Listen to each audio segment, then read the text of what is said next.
matchups. Let's have some fun, okay? I'll make a statement, and you guys will tell us to either book it or forget it. All right, number one, Stephen A. Smith, Steelers will upset the Ravens. Book it or forget it?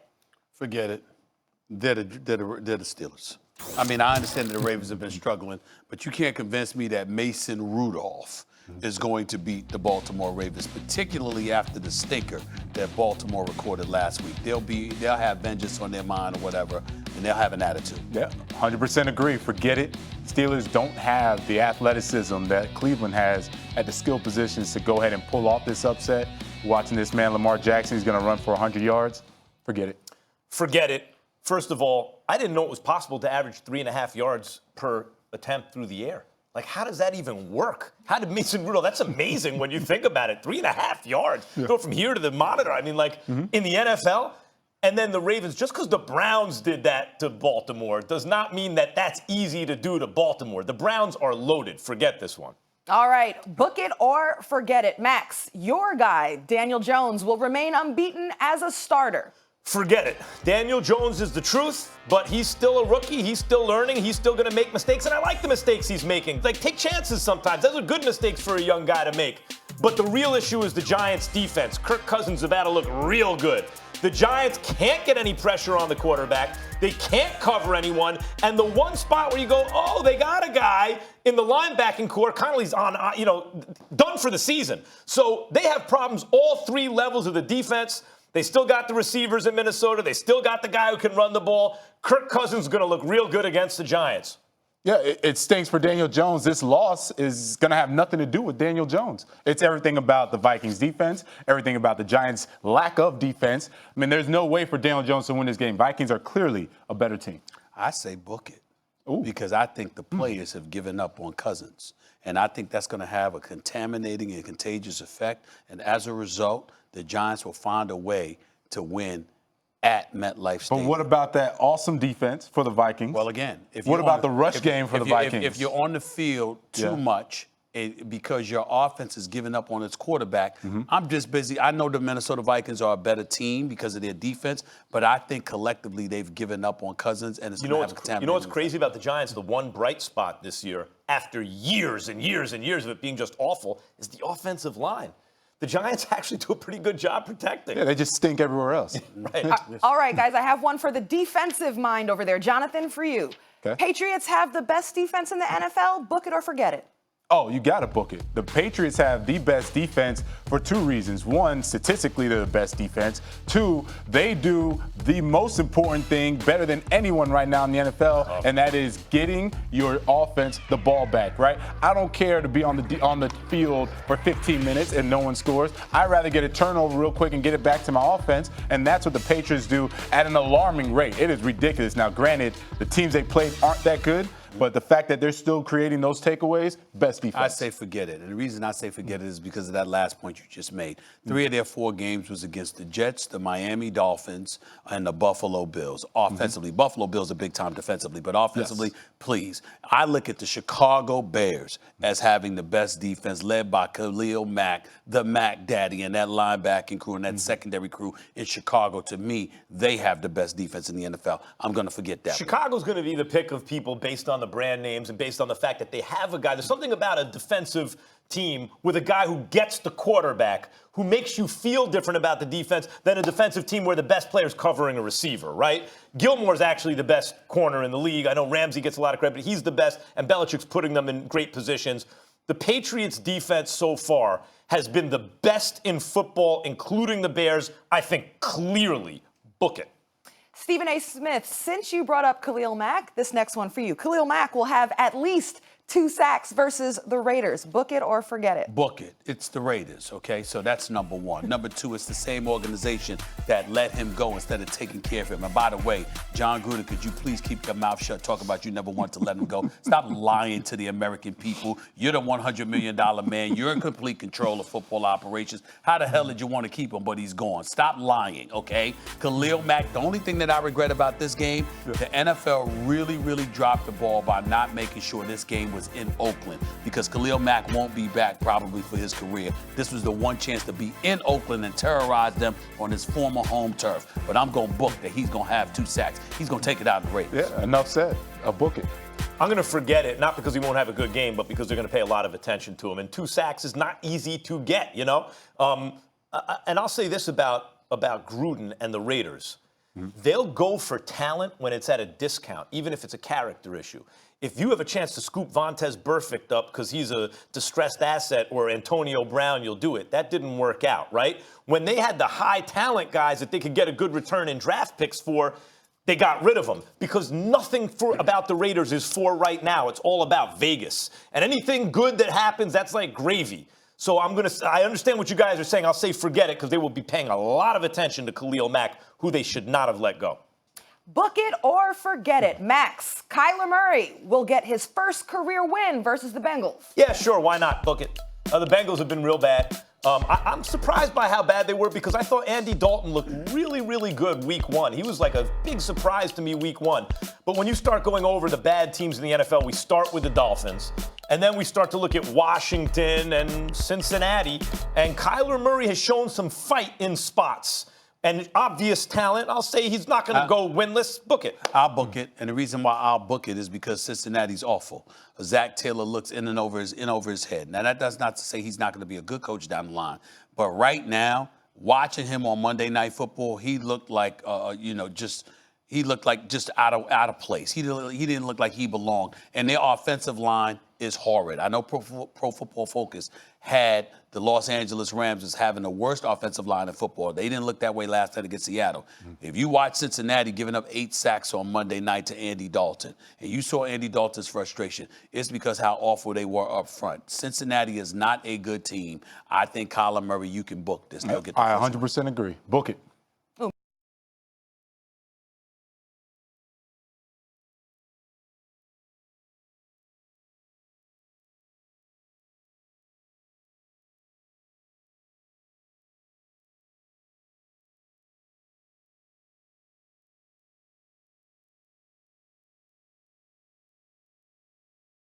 The Saints know how to win. They know how to win these games. They faced Jameis I don't know how many times.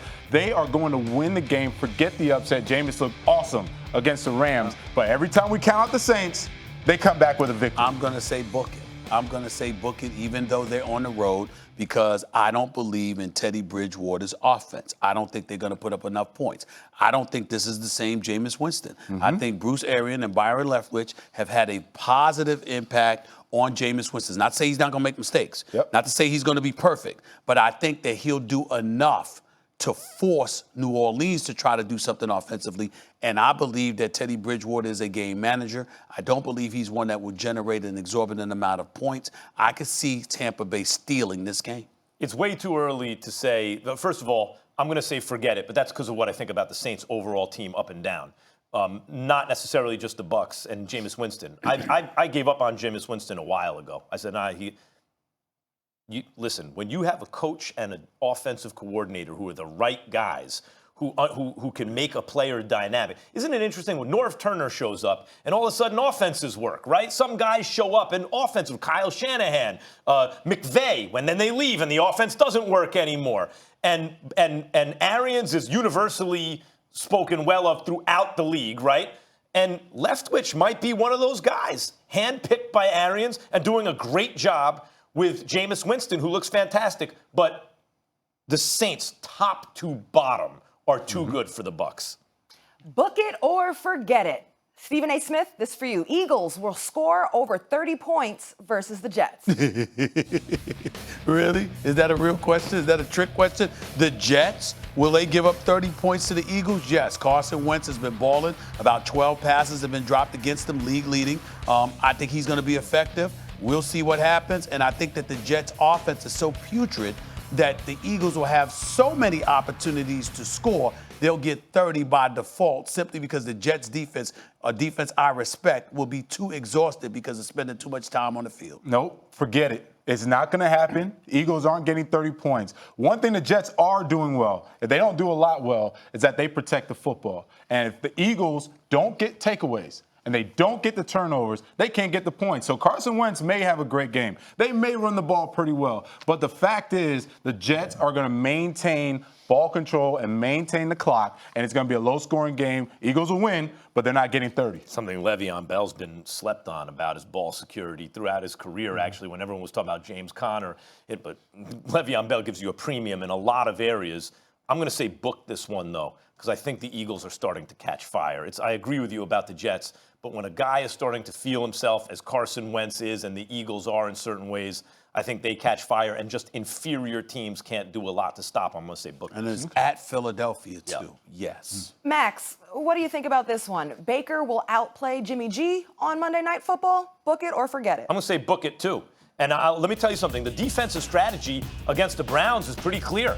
Do not let Odell Beckham Jr. catch the ball, right? So he's not even targeted. You hear any rumblings out of there? Oh, I want the ball? No. I didn't think this would be a problem on the Browns because ballers recognize ballers. Game recognize game. So if you do that to Odell Beckham Jr., they hand the ball to Nick Chubb, he's going to run wild. And if you don't, if you focus on trying to stop the run or the other receivers, Odell is going to go crazy, and he's due for a big game. Baker has too many weapons, even with the injuries. I get it. He has too many special weapons on that team. Book it. Nope, forget it. And you got Jarvis Landry. That's the key right now. Jarvis Landry may or may not play, concussion protocol. So, yeah, it's easy to key on Odell Beckham. It's easy to talk about silencing the other athletes that they have offensively. But here's the thing. San Fran has a defense. Yeah, they do. San Fran has a defensive line. They have edge rushers. And what do we know about the Browns offense? They struggle versus the edge rushers. They can't protect Baker Mayfield. We were just talking about 2 weeks ago. He holds can't the ball outrun too him. long, and he's definitely not going to outrun him. So that's going to be Jimmy G's reason for winning or outperforming Baker Mayfield. I'm going to book it. And the reason I'm going to book it is because I view Jimmy Garoppolo, porn star Jimmy, I view him as a guy that is a singles hitter.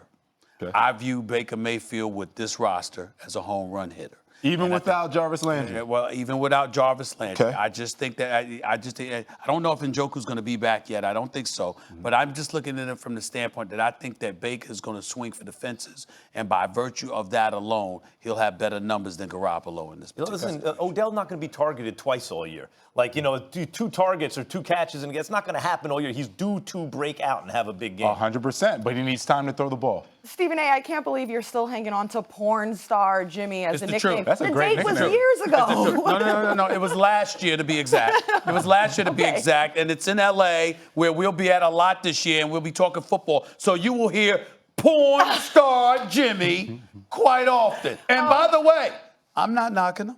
It's just an appropriate. I mean, he All right, did it guys, I got a publicly. He quick- had to know what was coming. I got a quick change up, all right? On the next topic, I want you guys to take a listen here to former NFL wide receiver Brandon Marshall. I'm about to do the unthinkable. 13 years NFL, 35, phenomenal shape, just went 24 rounds. I'm about to do the unthinkable. Heavyweight champion in the world. A lot of people didn't try and failed. I promise you. Joshua, Wilder, Ortiz, Fury, all them boys, y'all can get it. I'm telling you. Y'all not tough, y'all not strong. Where I come from and what I've been doing in my life, bro, I'm built for this. I promise you that.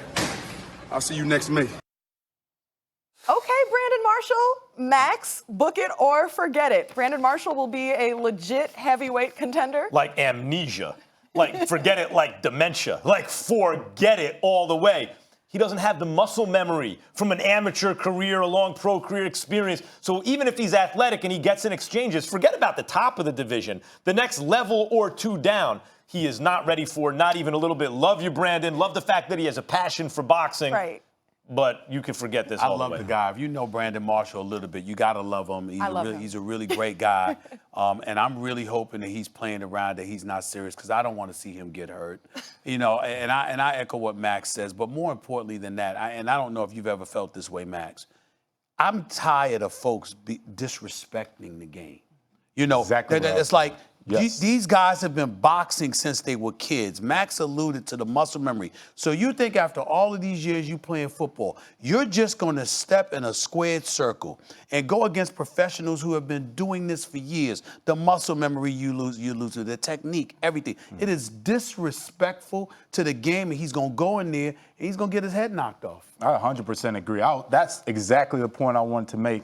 You can't disrespect sports that way. I can't go in and say, now all of a sudden I want to play baseball, I want to box. And it's not even just box at an amateur level. He's talking about the best of the best. You don't do that. It's disrespectful. Yeah, I mean, it's disrespectful to this happens usually with football players. They get hurt. A lot of times college football players get hurt. They still want to do something. But when you're at the end of your career in one sport, even if you have the world's best athletes in the NFL and you're still this good athlete in certain ways, and you think you're going to jump to another sport and then call out the top guys in the world? Yeah. Top guys. You don't do that. Top guys in the world. That's Let me tell you something. I was at the Barclays Center before Wilder knocked out down in Brazil.